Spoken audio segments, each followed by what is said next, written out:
Hi folks and welcome back. Today I'm going to tell you just how good Jagged Alliance 3 is and why I absolutely loved playing it. But first I'm going to tell you a little story about the Jagged Alliance series of games.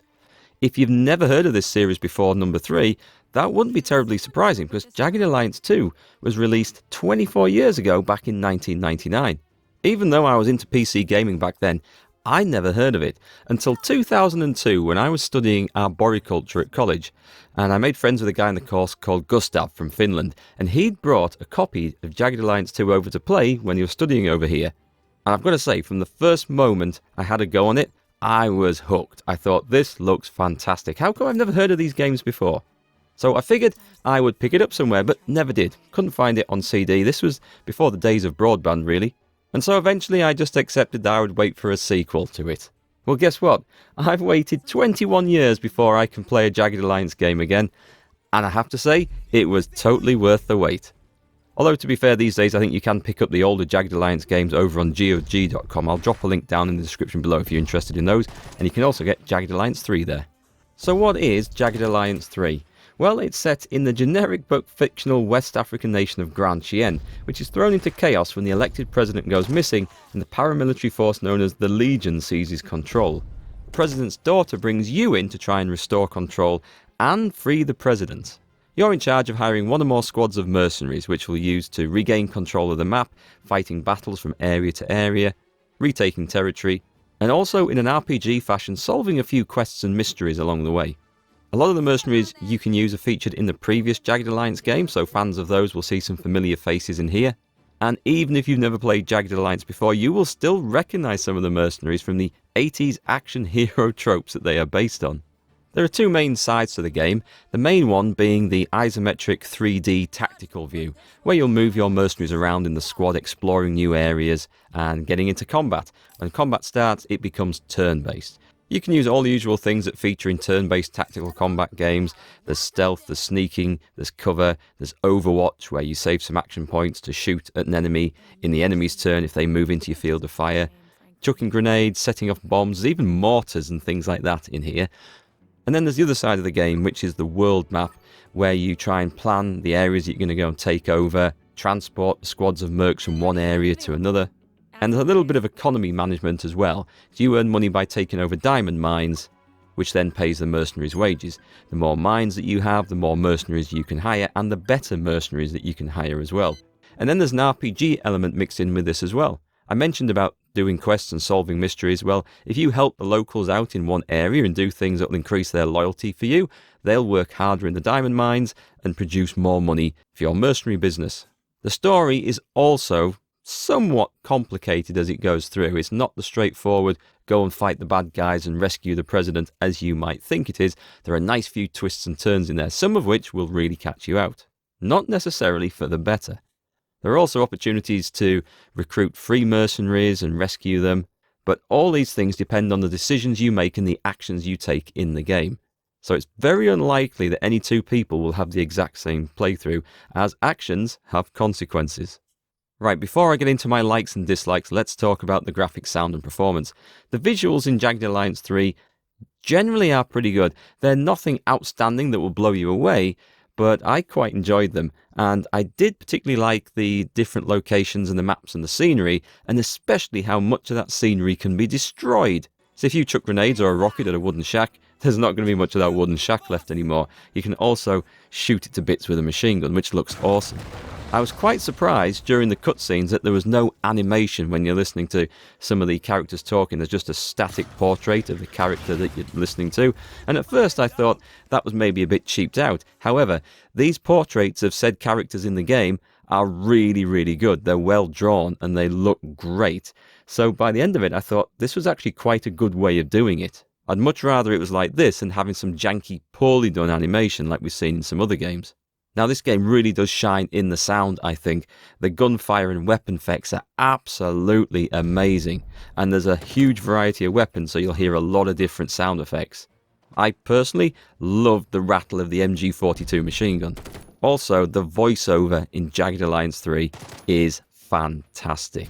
It's all really professionally done, very well recorded. Every single mercenary in the game have their own voice lines and accents, and they are amazing. Often they're absolutely hilarious, but it's going to depend on which mercs you recruit, and there's tons of banter between the different mercenaries in the squad. Some don't get on very well with others, and they let it be known. You may have bested me, but my life belongs to the Legion. I will not lie to you. I will report to Le Major, and he will probably order me to hunt you down and kill you. If you don't want that, you know what to do. You don't hunt the wolf, boy. The wolf hunts you.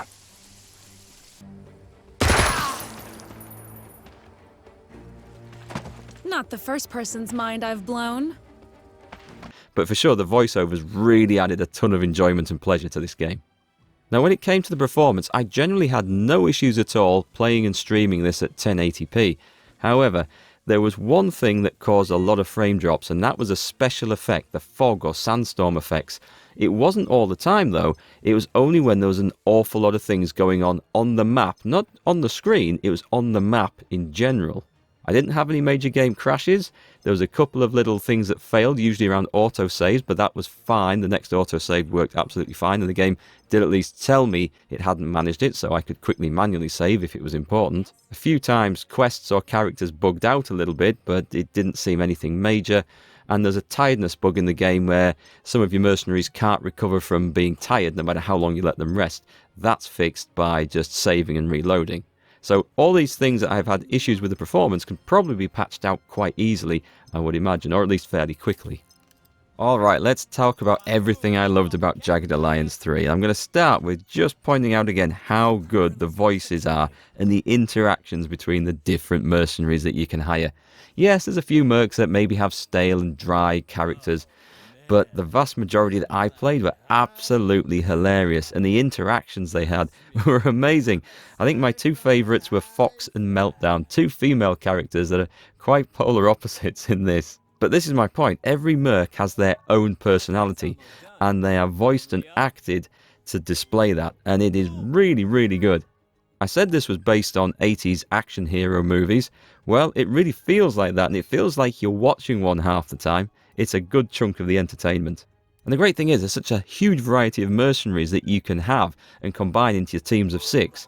Every now and again, 2 of them will just have a burst of dialogue, a bit of banter between the 2.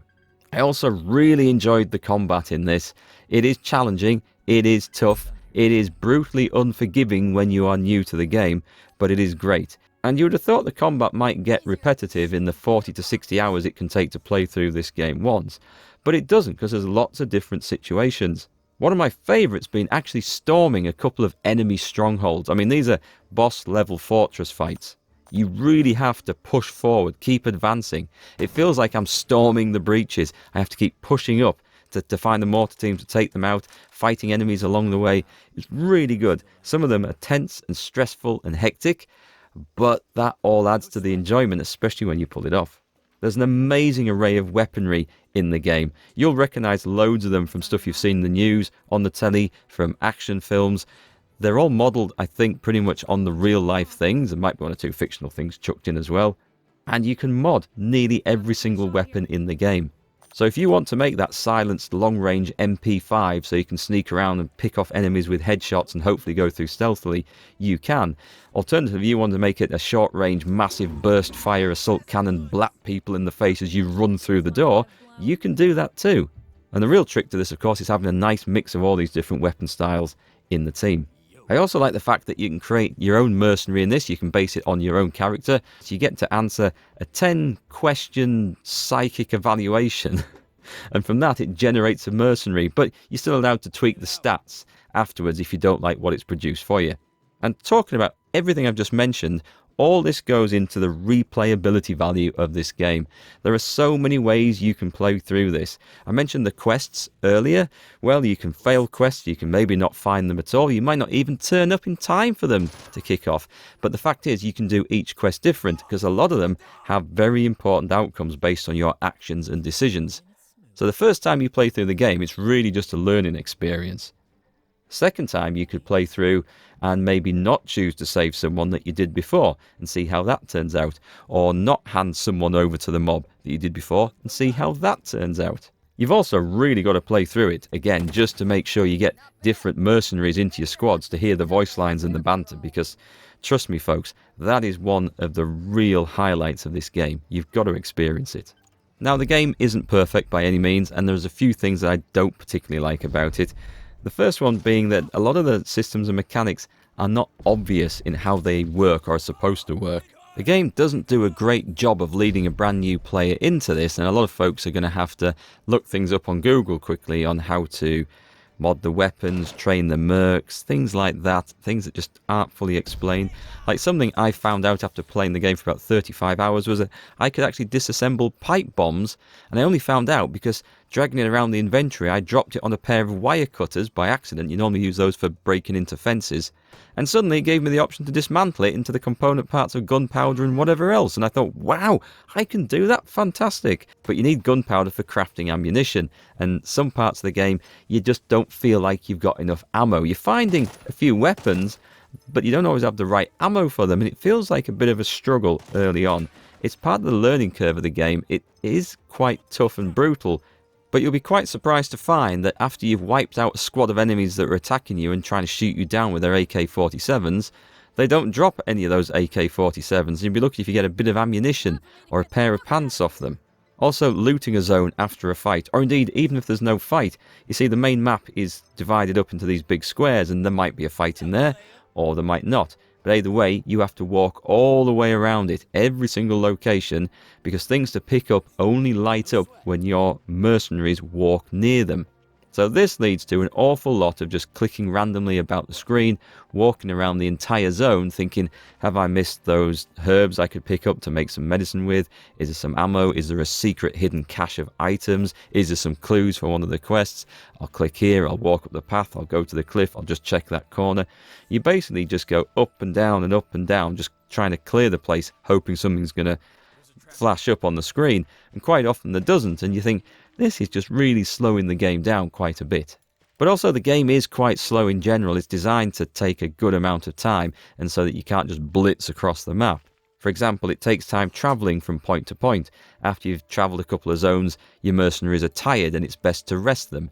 If you get injured in a fight, you can try and heal them up if you've got a medic, but if you haven't got enough meds, you can't heal them, so you just have to sit there and wait for them to heal naturally, which can take a long time. And if you've been through a few tough fights and you're not finding the resources you need and you have to do a lot of healing, you can then spend an awful lot of time afterwards having to just do nothing whilst everyone recovers.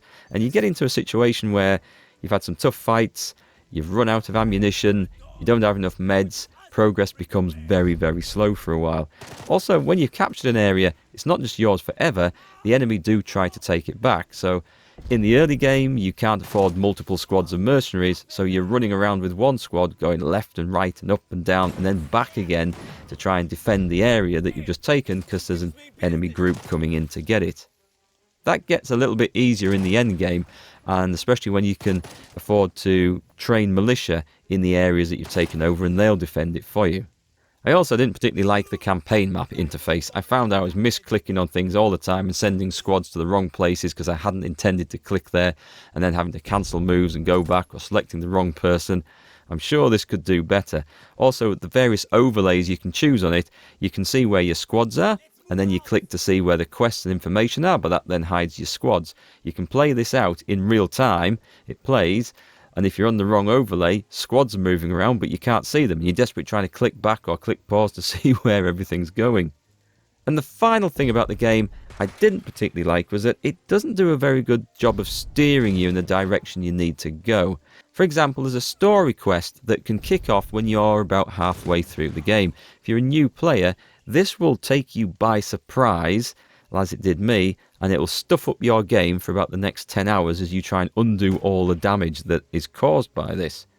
It basically introduces 2 new big enemy bosses to fight. Now, you don't get any hint that this is going to kick off, so I went and started the quest, and then all shit broke loose, and I did manage to fight my way out of it, and then went and defeated these 2 bosses in their stronghold, and then went to get what I thought was the final boss in the game, Only it turns out I should have done the final boss in the game first and never triggered this. Then the story would have flowed better.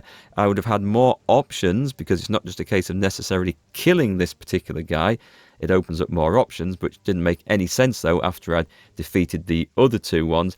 But also, I was going through, in the end of the game, what I considered the end of the game, a much easier section, and getting equipment and stuff that I thought, I should have had this earlier.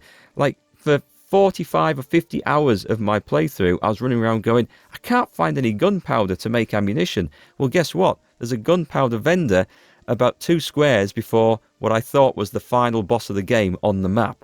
So I was clearly meant to go over there earlier, but the game doesn't steer you there at all. Having played through it once, of course, I now know how this works, and this is the case. But I'll give you a hint. This isn't a spoiler.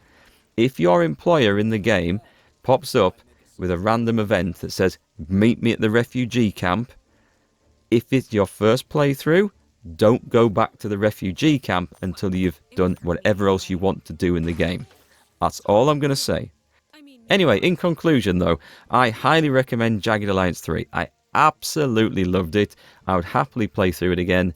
And if you guys want to see me play any of these, I stream it live on my original YouTube channel, Mark GFL. I'll put a link down there below. It does have the entire playthrough still saved up there, but you can catch me for future live streams. And the next big game is going to be Baldur's Gate 3, which I'll be starting around about the 11th of August. So if you want to come and watch, come and check me out over there.